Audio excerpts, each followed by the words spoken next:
ఇప్పుడు ఇంకేం సవాలు? నేను అన్ని ఆధారాలు చూపిస్తుంది. నేను I'm not speak Revanth Reddy లెక్క అబద్ధాలు I'm showing everything with document. నేను మాట్లాడిన ప్రతి మాటకు కూడా minutes, document, letters with proof I'm speaking. Revanth Reddy లాగా బట్టగాల్చి మీదేసు నాతో కాదు. I always speak truth. I always speak with document. I always streak to my word.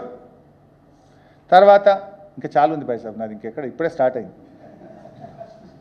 ఆయన ప్రతి ప్రశ్నకు సమాధానం చెప్తా. నేను ఆయన మాట్లాడుతూ మహబూబ్ నగర్ ఎంపీగా కేసీఆర్ని గెలిపిస్తే ఏం చేసిండు అని మాట్లాడతాడు. సిగ్గుండాలే మాట్లాడుతాను. అసలు పాలమూరు వలసలకు కారణమే నువ్వు ఉన్న తెలుగుదేశం, ప్రస్తుతం నువ్వు ఉన్న కాంగ్రెస్ పార్టీ. మీరిద్దరే కదా ద్రోహులు. బొంబాయి బస్సులకు ఆద్యులు మీరు, పాలమూరు వలసలకు బాధ్యులు మీరు. అరే ఒక ఆయన పలకలు పెట్టుడు, ఇంకొక ఆయన మొక్కలు నాటుడు. చంద్రబాబు నాయుడు పలకలు వేస్తే రాజశేఖర రెడ్డి మొక్కలు నాటిండు, రాజశేఖర రెడ్డి పలకలు వేస్తే చంద్రబాబు మొక్కలు నాటిండు. ఏది ఒక్క ప్రాజెక్టు పూర్తి చేసిండ్రు? చంద్రబాబు నాయుడు ఉండగా కల్వకుర్తి ఎత్తిపోతల పథకానికి 5 కోట్లు పెట్టుండే బడ్జెట్లో, ఏడాదికి 5 కోట్లు. 5 రూపాయలు చెప్పు. 1 ఇయర్ అయిపోయే వరకు 5 పైసా కూడా విడుదల కాకపో. ఈ రేవంత్ రెడ్డి గురువు ఉన్నాడు కదా, రేవంత్ రెడ్డి గురువు చంద్రబాబు నాయుడు 5 కోట్లు పెట్టి 5 పైసలు కూడా చెప్పు కల్వకుర్తి ఎత్తిపోతల పథకానికి. ఇక ఈయన ఇప్పుడున్న కాంగ్రెస్ పార్టీ జలయజ్ఞంలో ఆంధ్ర ప్రాజెక్టులేమో పరుగులెత్తినాయి, తెలంగాణ ప్రాజెక్టులేమో పండబెట్టిండు ఆనాడు రాజశేఖర రెడ్డి. రాజశేఖర రెడ్డి పండబెడితే ఆ పాలమూరు జిల్లాకేలున్న ఈ రేవంత్ రెడ్డి మాట్లాడాడు, పాలమూరు జిల్లాకేలున్న జూపల్లి మాట్లాడాడు, కాంగ్రెస్ నాయకులు మాట్లాడు. ఎవరు ఆ ప్రాజెక్టులను పూర్తి చేసింది? కల్వకుర్తి, నెట్టంపాడు, భీమా, కోయిల్ సాగర్ ప్రాజెక్టులకు 4,000 కోట్ల రూపాయలు ఖర్చు పెట్టి ప్రాజెక్టు పంప్ హౌస్ల దగ్గర నిద్రపోయి రాత్రింబవళ్ళు పనిచేసి 10 లక్షల ఎకరాలకు పాలమూరుకు నీళ్ళు ఇచ్చింది కేసీఆర్ బీఆర్ఎస్ ప్రభుత్వం. దీని మీద నేను ఛాలెంజ్ చేస్తున్నా, ఎవరు వస్తారో రమ్మని. 10 లక్షల ఎకరాలకు పాలమూరులో నీళ్లు బారిచ్చింది బీఆర్ఎస్ కాదా? సిగ్గు లేకుండా మాట్లాడుతున్నారు. వలసలు వాపస్ తెచ్చింది బీఆర్ఎస్, బొంబాయి బస్సులు ఎక్కకుండా చేసింది బీఆర్ఎస్, పాలమూరు పచ్చబడేలా చేసింది బీఆర్ఎస్. కల్వకుర్తి పంప్ హౌజుల దగ్గర మంత్రులుగా ఉన్న నేల మీద పండుకున్న మంచం కూడా లేదు, కటిక నేల మీద జంకాన్ వేసుకొని పండుకొని పనిచేయించిన ప్రాజెక్టుల దగ్గర. నేను పండుకున్న, నాతో పాటు ఆనాటి మంత్రి లక్ష్మారెడ్డి గారు, planning board vice chairman Niranjan Reddy గారు, నేడు కాంగ్రెస్లో మంత్రిగా ఉన్న జూపల్లి కృష్ణారావు కూడా నా పక్కకు నేల మీద పండుకున్నాడు ఆ రోజు. జొన్నల బోగుడ పంప్ హౌస్లో కానీ, ఆవంచ వాగు దగ్గర కానీ రాత్రులు పండుకొని పెండింగ్ ప్రాజెక్టులను రన్నింగ్ ప్రాజెక్టులుగా మార్చినాం. రాత్రింబవళ్ళు కష్టపడ్డాం. 10 లక్షల ఎకరాల మాగానిగా పాలమూరును మార్చింది బీఆర్ఎస్ పార్టీ కాదా? నువ్వేం మాట్లాడుతున్నావు రేవంత్ రెడ్డి? నీ మొహానికి మంచినీళ్ళు ఇచ్చిండ్రా మీరు? దత్తత తీసుకున్నాడు నీ గురువు. నీ దత్తత గురువు కనీసం మంచినీళ్ళు ఇయ్యలే. కానీ కేసీఆర్ పాలమూరులో ప్రతి ఇంటికి త్రాగునీరు ఇచ్చిండు, 10 లక్షల ఎకరాలకు సాగునీరు ఇచ్చింది కేసీఆర్. ఇది నిజం. కానీ నువ్వేం మాట్లాడుతున్నావు? 5 జిల్లాలు చేసిండు, 5 మెడికల్ కాలేజీలు ఇచ్చిండు, ఇంజనీరింగ్ కాలేజ్ ఇచ్చిండు, అగ్రికల్చర్ కాలేజ్ ఇచ్చిండు, ఆసుపత్రులు కట్టిండు, అద్భుతమైన రహదారులు వేసిండు. పాలమూరు జిల్లా ప్రజల కష్టాలు తీర్చింది కేసీఆర్. మీరు పాలమూరు గోస చెప్పుకొని ఓట్లు దొప్పిన తప్ప పాలమూరుకు కాంగ్రెస్ ఏం చేయలే, తెలుగుదేశం ఏం చేయలే. పాలమూరు ప్రజల కరువు తీర్చింది, కన్నీళ్లు దుడిచింది, పాలమూరును పచ్చడి మాగానిగా మార్చింది బీఆర్ఎస్ ప్రభుత్వం.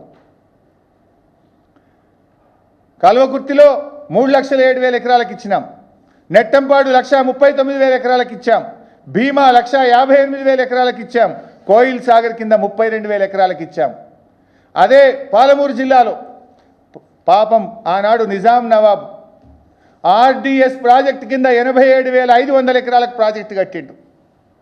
నిజాం కాలంలో 87,500 ఎకరాలకు ప్రాజెక్టు కడితే ఉమ్మడి ఆంధ్రప్రదేశ్లో ఈ కాంగ్రెస్ తెలుగుదేశం పాలన పుణ్యమాని 87,500కి 20,000కి వచ్చింది. 20,000కి వచ్చింది. తగ్గింది. పెరుగుతుందా తగ్గుతుందా? మీరు ఉన్నది ఒడగొట్టిన వాళ్ళు ఆయన రేవంత్ రెడ్డి. నీ కాంగ్రెస్ పార్టీ పాలమూరు ప్రజలకు ఉన్న ఆయకట్టును ఓడగొట్టింది, నోటికాడ బుక్కనెత్తగొట్టిన పార్టీ కాంగ్రెస్ పార్టీ. మనం తెలంగాణ ప్రభుత్వం రాసినాం, taking up new pumping to draw additional 3 TMC of water from Srisailam Reservoir, Government of AP. Request for immediate action. ఇందులో చాలా స్పష్టంగా therefore it is requested to initiate necessary action to prevent the Government of AP from taking up any further action, including calling and awarding tenders in terms of the decisions of GO 203/5520 for the proposed Rayalaseema lift irrigation scheme.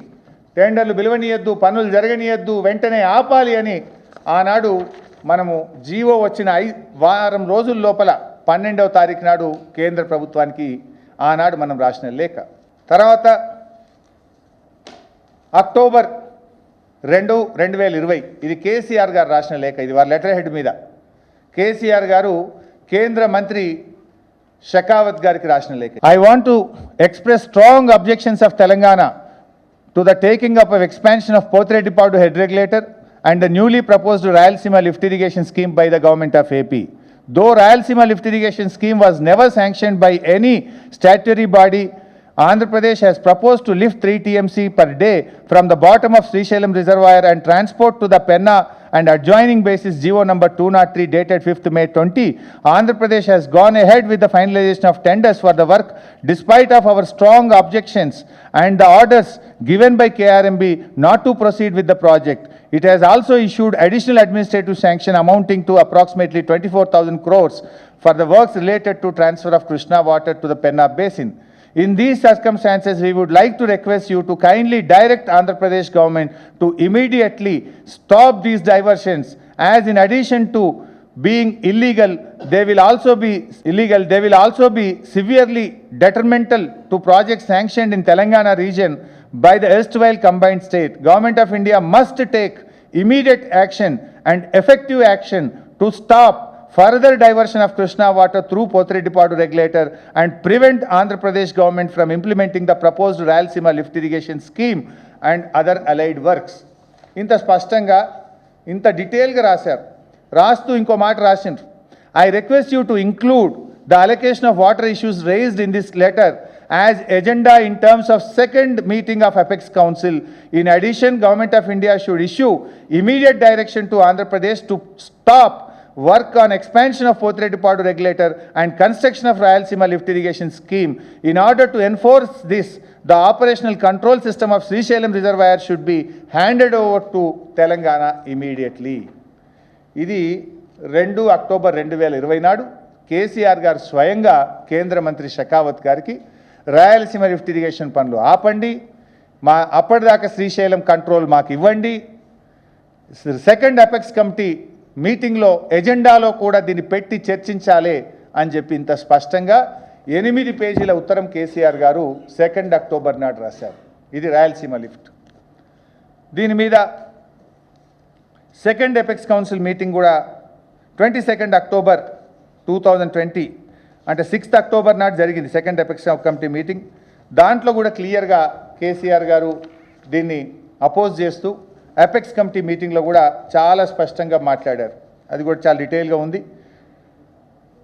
అందులో ఈ ప్రాజెక్టులు ఆపాలని, దీటన్నిటికీ పరిష్కారం section 3 మాత్రమే మాకు పరిష్కారం, section 3 వస్తేనే మా వాటా ఏందో ప్రాజెక్టుల వారికి మాకు కేటాయింపు అయితే ఈ పంచాయతీకి ఫుల్ స్టాప్ అయిద్దని చెప్పి చాలా స్పష్టంగా ఇంత డీటెయిల్డ్గా ఈ సెకండ్ ఎపెక్స్ కౌన్సిల్ మీటింగ్లో కూడా పోతిరెడ్డిపాడు మీద రాయలసీమ లిఫ్ట్ ఇరిగేషన్ మీద కేసీఆర్ గారు 6th అక్టోబర్ 2020 రోజు మాట్లాడినారు. ఈ కాపీ కూడా మీకు అందజేస్తాం. ఆ తర్వాత ఎన్జిటి, ఇది నేషనల్ గ్రీన్ ట్రిబ్యునల్ ఆర్డర్.